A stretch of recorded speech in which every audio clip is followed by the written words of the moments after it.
Okay, good evening ladies and gentlemen. My name's Shaun Webb. I work as a local business coach. I work with a number of small and medium-sized businesses in the area to help them maximise their business, help them grow their business, help them make their businesses do something for them for a change rather than the business perhaps taking over their lives. What I wanted to talk to you this evening about was about reading your customers' minds. Now, can't promise we're going to do a Paul McKenna or we're going to make anybody disappear or we've got any stooges in the audience, but just wanted to give you a few ideas, a few thoughts about listening to your customers, listening to what they're saying and perhaps helping you interpret that for yourselves, and also perhaps helping you understand how you communicate with people as well and understanding what effect that has on the people you talk to. So, as always, a bit of an action coach tradition, I suppose, and one that I think is a good one. 3 things to remember as we go through. Firstly, there will be a little bit of participation involved. So I'm presuming that everybody here can raise at least one of their arms in the air.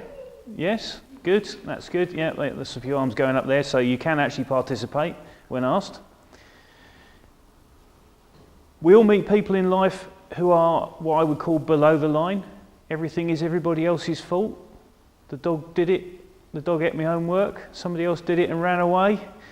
We've all met those people. We've also met a lot of other people who are perhaps more constructive about life, who will take some ownership, some accountability and some responsibility for the things they do. I find with the businesses I deal with, the businesses that are most successful ones are the ones where the owners and the team within the business are mostly above the line.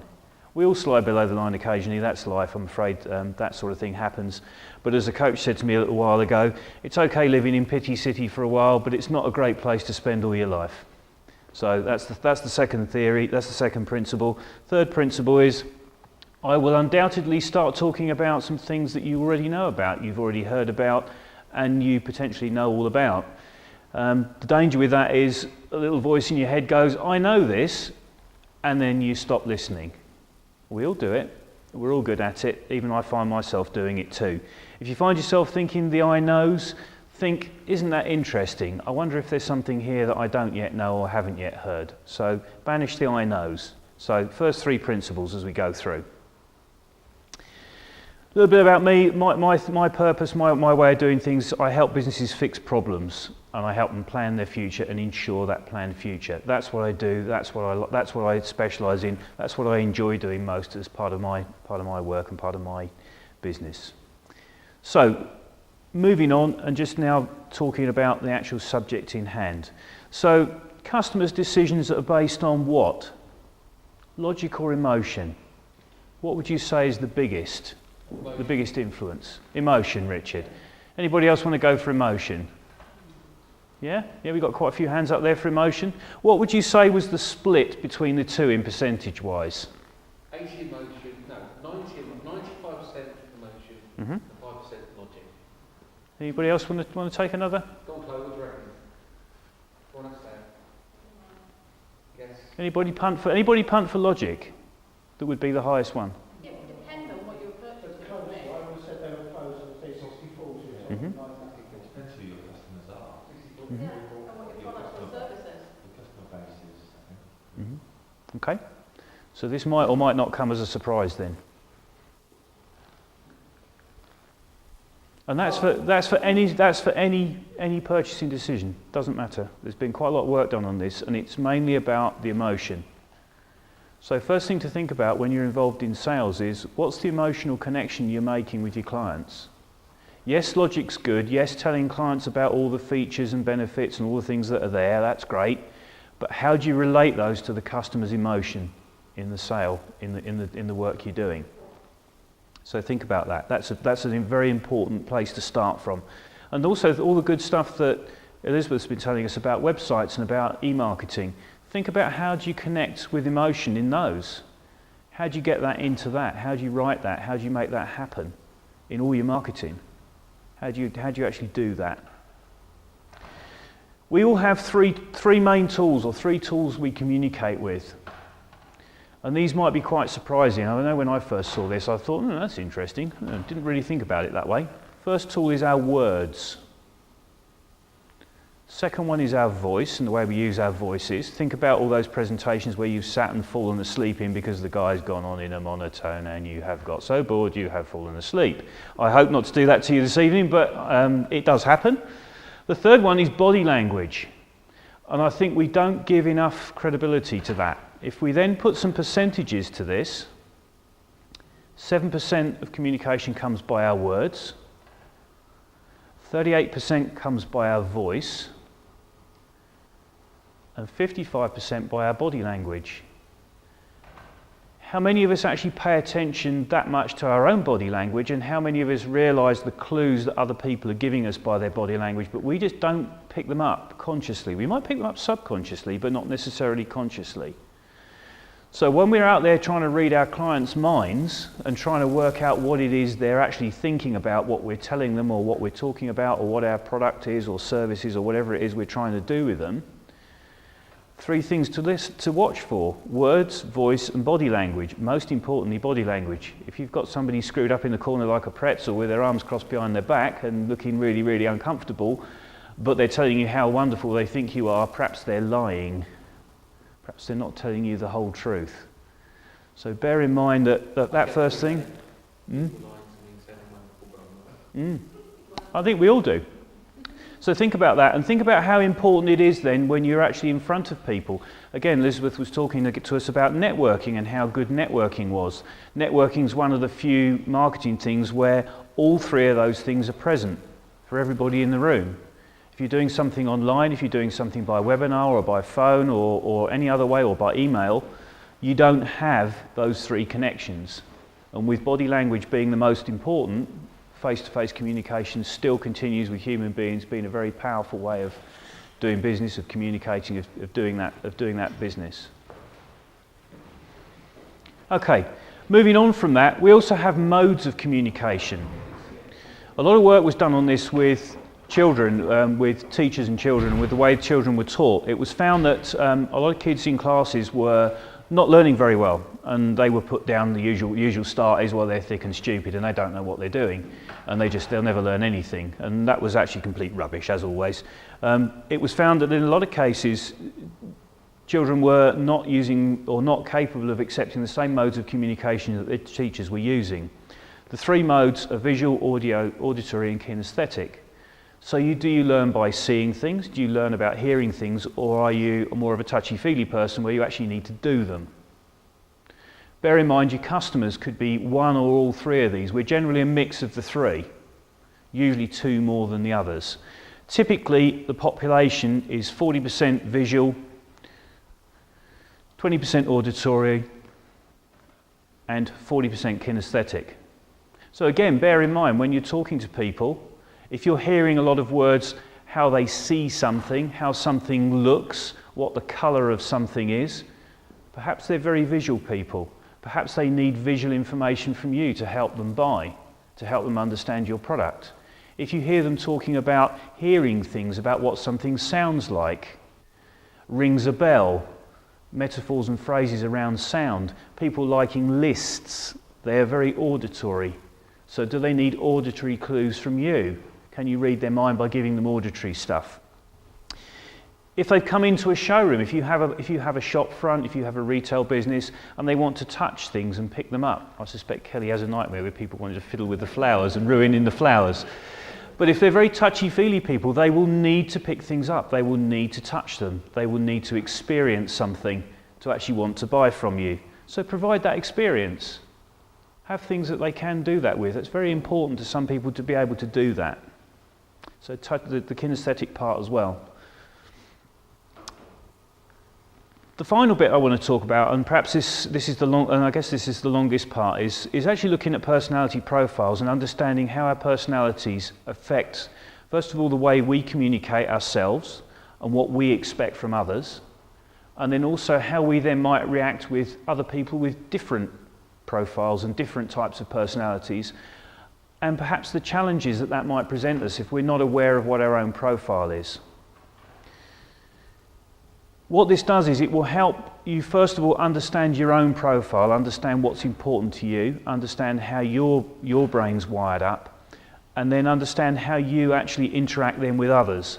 And there's nothing right or wrong about your profile or anybody else's. Nobody else is weird. It's not you're right and they're wrong, or they're right and you're wrong. It's just we're all wired up slightly differently. And just understanding how the language we use, how we want to be sold to, interacted with, actually helps that process move in a much smoother way.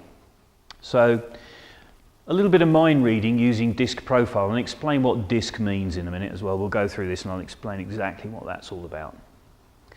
So first of all, we're going to go through this. We're going to know and understand what you want in a successful relationship, because this all starts with you as far as I'm concerned. It starts with understanding your own profile. When I started to learn this, and when I started to actually believe that this was right rather than just a load of old hocus pocus that was just something made up for HR departments to stop me getting a job, it made me realise that yes, actually a lot of this is actually true, and a lot of this is about me to begin with. Secondly, it helps you quickly build rapport and make successful relationships with people. Again, it doesn't have to be just words. Remember, this could be the written word, this could be how you present stuff in your website, this could be how you deal with emails, it could be all sorts of things. Think about how you use this in different ways you interact with people, in every way you could interact with your clients. Help you predict and anticipate how an individual will react. And finally, know the right way to communicate with somebody. Know what they're going to expect by listening to their language, by actually interacting with them and understanding what they're going to want. Okay, so our behaviour styles. DISC splits us into 4 different quadrants. Now, at the risk of trying to put everybody in a box, I'm not going to put everybody in a box. We tend to be blends of all 4 of these. There tend to be 2 that are predominant in everybody's profile. And as we go through this, I'll get you to think about some examples of people we all know, love and hate, who might fit into individual boxes, and think about this. So the start of this is have a little bit of fun with this, have a little bit of fun with the thought about this, and also have a little bit of fun with the thought about where you might be personally as we go through this. Okay, so the people over there on the left-hand side, your left-hand side, the DCs, they are task-orientated. These are the people in life who really just want to get the job done. They're not really that fussed about people. They'll talk to people if they're there, and they'll have a relationship with them if they're around, but they're not so driven by contact with people. The ultimate task-orientated person is the person you can stick in a room on their own, lock the door in the morning, leave them perhaps with a cup of coffee, and they're happy there all day. Don't bother if the phone rings, don't bother if nobody comes in the room. They're just very happy on their own just to get on with things. Ultimate task-orientated person. On the other side of the equation, we've got the people. If you've got a water cooler or a coffee machine in the office, that's where they'll be. They'll be talking to all the other people that are people, and they'll be doing it all day long, and they won't be able to manage a day without talking to other people. Who's smiling and thinking they found themselves?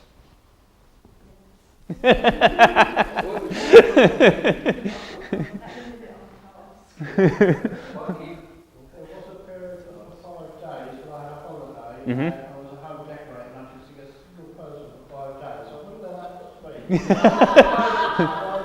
So were you happy in that state? I was just getting on with wallpaper and walls. And you were quite happy in that state? So you were quite task orientated then? Some people can't do that. They just can't do it. So again, bear in mind when you're talking to perhaps members of your own staff, or if you're going to employ somebody, think about how that works as well. And don't just think about the sales application of this. It's everything. It's maybe even your spouse or your partner. Amazing how many people I start doing this with who are business partners, and they are also husband and wife, or life partners as well, and talk to them and find that actually they've never really understood why they're different from each other or why they're the same as each other, because this doesn't matter where it comes in anywhere you like. The other parts of this square at the top, we have outgoing people. The DI people are also outgoing. They like talking, they'll stand up in front of people and do this sort of stuff. They're quite happy being the centre of attention, all that sort of good stuff. And they need that sort of outgoing type of relationship, and they'll want to interact with people. At the bottom we have the reserved people. These are the people that perhaps don't want to do that interaction, not that happy about talking to people, would find it a big, huge challenge presenting, and perhaps would be very uncomfortable if you were a very outgoing, high-I sales guy talking to a very task-orientated, reserved C-type person. Can you see there might be a challenge there? from both sides. Okay, so thinking about that and thinking about how that works,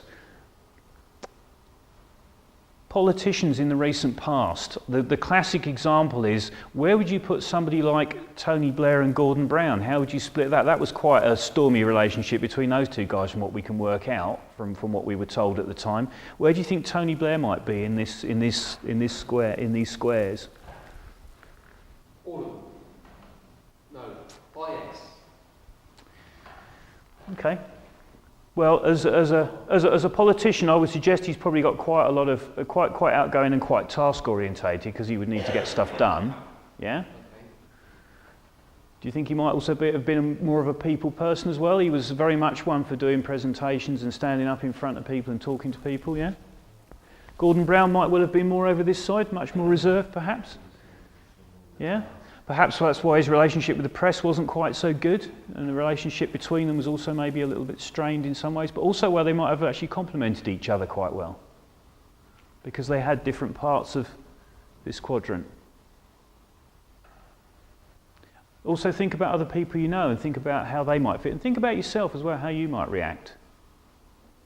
Okay. So, some characteristics and some words then that go with this, and some words to think about when you're talking to all these different people now. D people, they're the dominant people. So they're the deliverers, the dominant, the decision-making people. They're demanding, they're dynamic. These are the people you often find as CEOs of companies. They're also the sorts of people that will make decisions very, very quickly, often with very little information. So think about this. If you're talking to one of those sorts of person, you'll recognise the language. It will be very abrupt. There won't be much of it. If you write them an email, and perhaps you're the sort of person that writes long emails, I don't know. We'll talk about who's the sort of person that writes long emails in a minute. But if you are the type of person that writes long emails and you get a 3-word reply back, you might find that a challenge. But understand, if this guy is a high D or lady's a high D, because it doesn't matter whether they're male or female, they can be either. And I've met some extremely high D female characters. It could be just that they're wired up like that. And that's what you're going to get. They're actually okay with that. They can't see a problem with sending you a 3-word reply. You might be mortified, but they don't see the problem. I, these are the influence people. So the words that go with them, they're influence, inducing, interactive, interesting, interested, impressionable. They're the people. If you go into a car showroom and go and talk to a sales guy, chances are he'll have quite a lot of I in his profile, because that's what makes those guys good salesmen, to do that sort of sales work. They'll want to interact with people, they'll want to talk. I would suggest the guy standing behind the camera here probably has quite an amount of I in his character. I don't know whether he'd agree with me, but I would say that he has that in his character because of the way he is, because of the way he deals with people and the way he talks to people. There are also challenges that go with these two profiles. As well as good things, there are also challenges with it. A D will be very intolerant of anybody with detail. They'll be very intolerant of somebody that doesn't get on with something. They'll also, in a business, often cut a very large swathe through the business, leaving a long trail of disaster behind them. And they often need people behind them clearing up some of the mess. I's are very challenged by detail and complicated things. They don't like things to be difficult. If you tell an I to fill in a load of forms with loads of boxes on, chances are you won't succeed. Think about anybody that's ever tried to get salesmen to fill in paperwork.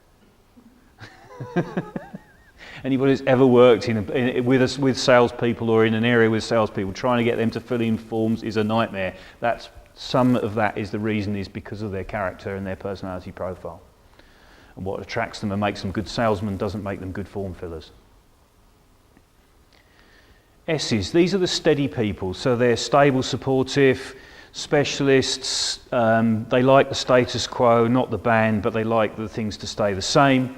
They are very, very challenged by change. If you have S people in an organisation and you want to change something in the organisation, you will have a battle on your hands.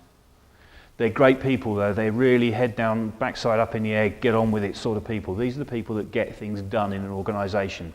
These are often the people that frustrate the hell out of the Ds, but are the ones that are going along behind the Ds clearing up the mess. Because where the Ds promised everything and said that the client can have it all now, the S's are going, oh my God, no they can't. only if I do all this work, and then they'll go and do it. And again, bear in mind, we'll have, as individuals, we'll have parts of this in our profile. So we won't necessarily be all of one of these. You do occasionally meet people that are sky high in one direction, but it's not usual. Usually we've got a blend. And the final one is C's. These are the conscientious people. These are the detail people. These are the cautious, calculating, careful, compliant, competent, concerned people. These are the people that are really dotted with T-cross and he's done right. The worst thing you can ever say to a very high C person is, you've made a mistake. They will be mortified. Absolutely, totally mortified. Because C's don't like making mistakes. It's their worst nightmare because everything has to be perfect. And they're great for that. If you want a procedure written, if you want something done right, if you want something done perfectly, if you want your heart operated on or your brain operated on, I think I'd want somebody with a fair bit of C in their character to make sure they're getting it right. But as I say, they're often very challenging in an organisation. They often make a lot of work in an organisation because they're sitting on their desk until they're absolutely totally happy with it. And if you're selling to a C, they will be the most frustrating person in the world because they will always want a little bit more information. Again, imagine that car showroom. Imagine that high guy who doesn't like forms, doesn't like location, wants to sell a high C a car. And he wants to sell this high C guy a car, and all the high C guy's interested in is more information, more brochures, more details. Is that not on the website? Can I go and find out about that? Can I do this? Can I do that? So think about this. Think about how that goes. And a high C won't make a decision quickly. So if you have one come into your business and you're expecting them to buy now, they won't. They just won't. Doesn't matter what you say, they won't. But if you get them as a client, they will be one of the most loyal clients you ever have. CSs will be. They'll take a long time to make a decision, but once they've made a decision and they like you, you'll have to do an awful lot to get rid of them.